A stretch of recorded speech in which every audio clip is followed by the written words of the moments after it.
Good morning, good afternoon, good evening, wherever you are, and thank you very much for joining us. I'm your host today, FD465.tv, bringing you a review of Persistence, an IBC-enabled Layer 1 upchain specializing in liquidity staking. Now, if you've been following our channel for a while, you should know that we are very big in derivatives. We think the time will come, especially with institutions lining up now, derivatives, which includes liquid staking, that is going to play a big part for this evolving crypto space. So that said, we are going to bring you a review in one of the projects we think is going to do quite well and it's going to lead the charge for some of these derivative crypto projects, and Persistence is one of them. Some of them, if you want to know the others that we actually invested in, please follow the links in the description or just go watch our videos. Some of them will bring updates on a weekly basis. So the information I'm going to share with you guys in this video with regards to Persistence is not financial advice. If you require financial advice, please approach someone who's trained to give you financial advice. The information contained in this video is just for educational as well as entertainment purposes. So Persistence, what is it? Well, Persistence is an IBC-enabled Layer 1 upchain specializing in liquid staking, and it powers an ecosystem of DeFi applications that are focused on unlocking the liquidity of staked assets. That's what it is. Unlocks the liquidity of staked assets, because in most cases, once you lock your assets, all you are relying on are the rewards. You can't do anything with that liquidity. But with liquid staking, you can actually delve into DeFi with some of the LP or liquid staking tokens or coins that you get from conventional staking. Anyway, back to Persistence then. Persistence facilitates the issuance and deployment of liquid staked assets, allowing users to earn staking rewards while participating in DeFi primitives such as lending and borrowing, liquidity provisioning on decentralized exchanges. The Persistent Core 1 chain facilitates the issuance and deployment of liquid staked assets via P-Stake, allowing users to earn staking rewards while participating in DeFi primitives such as borrowing and lending and liquidity provisioning on decentralized exchanges or DEXs. Through Cosmos or Cosmos WebAssembly, Persistence Core 1 chain also facilitates the deployment of dApps via smart contracts. Liquidity staking, on the other hand, is the process whereby users stake their assets to earn staking rewards while also receiving underlying representative tokens as additional rewards to be used for DeFi. By liquid staking, users can unlock additional liquidity to pursue other extra yield through tokenized liquid staked assets. Now, here are some key features for Persistence. Persistence Core 1 chain is the absolute core of the ecosystem, the blockchain powering all the activities for users and allowing developers to build innovative use cases to become part of the ecosystem. You also have Audit 1. This is the research and validator arm of Persistent Labs, securing multiple proof-of-stake networks, driving innovation and adoption of proof-of-stake and secure blockchain infrastructure. Then there is P-Stake, which is a multi-chain liquidity staking provider, allowing users to unlock liquidity of staked assets. And finally, we have Asset Mantle, which is an NFT hub, which I believe is currently under development if it's not already launched. Now, let's bring you some value proposition from Persistence. It offers a seamless staking and DeFi experience for proof-of-stake users. It also enables developers to build innovative applications around staked assets. Users also get additional opportunity to earn extra rewards. And Persistence also onboards new users through attractive additional staking and liquid staking rewards. Liquid staking encourages participants within the crypto space to engage with DeFi activities, which benefits the whole of the space. And Persistence offered exposure to a variety of asset classes, including liquid staking, that is P-Stake, NFTs, that is Asset Mantle, and synthetics via Comdex. And Persistence also offers seamless value exchange, so you can exchange value by either swapping from one coin to another or sending value to someone else via the XPRT token. That was on value proposition. Now, as part of our review on Persistence, we are going to apply our usual 13 elements, which form part of our DEWA or our risk evaluation toolkit. And part of that toolkit consists of 13 elements, and here's a quick rundown of those 13 elements. So we've got decentralization, security, scaling, interoperability, the project team, social media presence via Discord as well as via Twitter, age of the project, use cases, tokens issued at project launch, tokens in circulation at the point of recording, maximum tokens available, as well as insider token allocation. Now, starting with decentralization, the Persistence Foundation is responsible for the welfare of the XPRT token holders and stakers by driving utility for the asset. Persistence defaults to a set of 100 validators, and these validators are an absolute critical part to keep the Persistent ecosystem safe and secure secure at all times. Besides validation and block production, many of the persistent validators are also contributing to governance, infrastructure, tools, and analytics for the wider ecosystem. There is also an active governance process for persistence where XPRT stakers can also participate in governance to steer the network and contribute to the long-term success of the ecosystem. When it comes to security, persistence uses the Tendermint-based consensus mechanism. Tendermint core tolerates up to 1/3 of machines failing. This includes explicitly malicious behavior. As far as scaling is concerned, with Cosmos WebAssembly, the Core 1 chain facilitates the deployment of dApps via smart contracts. With Tendermint Core, a transaction is immediately finalized once it's included in a block. No need to wait for confirmation. Now onto interoperability. Persistence allows for users from other Cosmos SDK-based blockchains to bring their assets to Persistence in order to earn extra yield, making Persistence accessible to the rest of the Cosmos ecosystem. It also provides developers with the ability to develop their own applications that are either modular, sovereign, or built on top of Persistence Cosmos WebAssembly layer. Now onto the project team. Persistent Labs is committed to building products, applications, and other tools or services on the Persistent network to further the growth of the Persistent liquid staking ecosystem. According to LinkedIn, there are approximately 44 team members. Social media presence via Twitter, Persistent has got just over 40,900 Twitter followers, as well as just over 11,500 Discord members. Now onto some use cases for Persistent. Ticker symbol XPRT. So the XPRT token, the native staking token of the Persistent Core 1 chain, is used to power the Persistent DeFi ecosystem. The XPRT token is also used for bootstrapping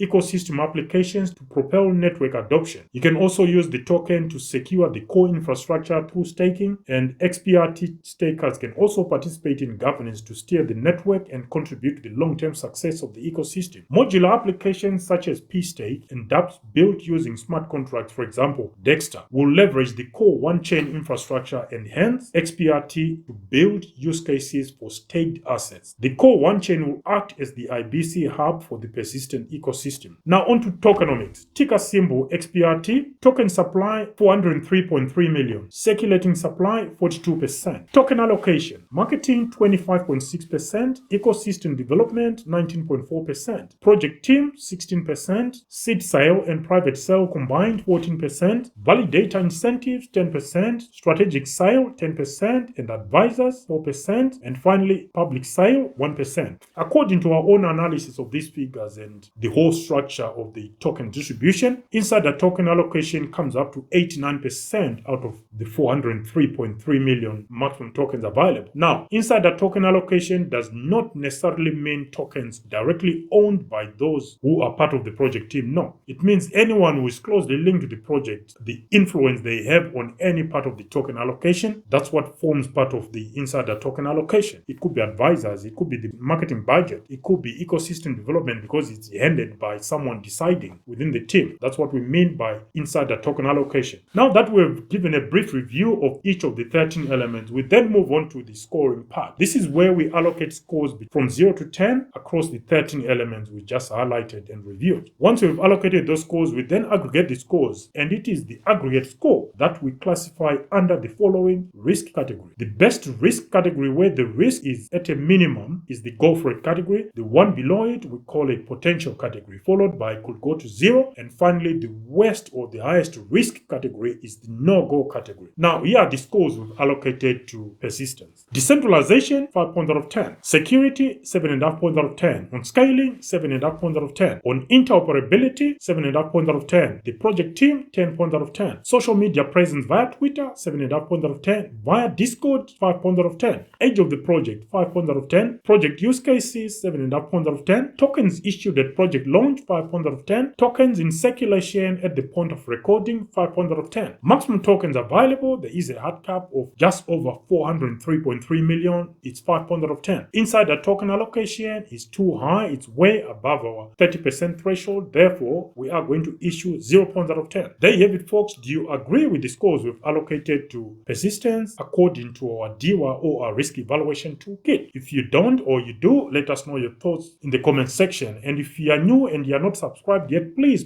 consider subscribing to our channel. Anyway, the aggregate score for persistence comes up to 77.5 points out of 130, which then puts persistence within the could go to 0 category. Now, majority of the projects we've reviewed so far, some of them extremely good projects, have scored within this category, which is between 65 to 89 points out of 130, which is they could go to zero category. So persistence is in good company. What are your thoughts, guys? Do you think persistence deserves some of the scores we've allocated within this DYO or risk evaluation exercise? Let us know your thoughts in the comment section. Yes, I do hold persistence in my private portfolio, but it's something we are also considering for our public portfolio. So watch the space. There you have it, folks. A review of persistence according to our own DYO or risk evaluation toolkit, which we think justifies why we showed interest in persistence in the first place. And I do think it's a very good project. What are your thoughts? Let us know in the comment section. Until next time, guys, this is FD for specialising signing out for now. Bye.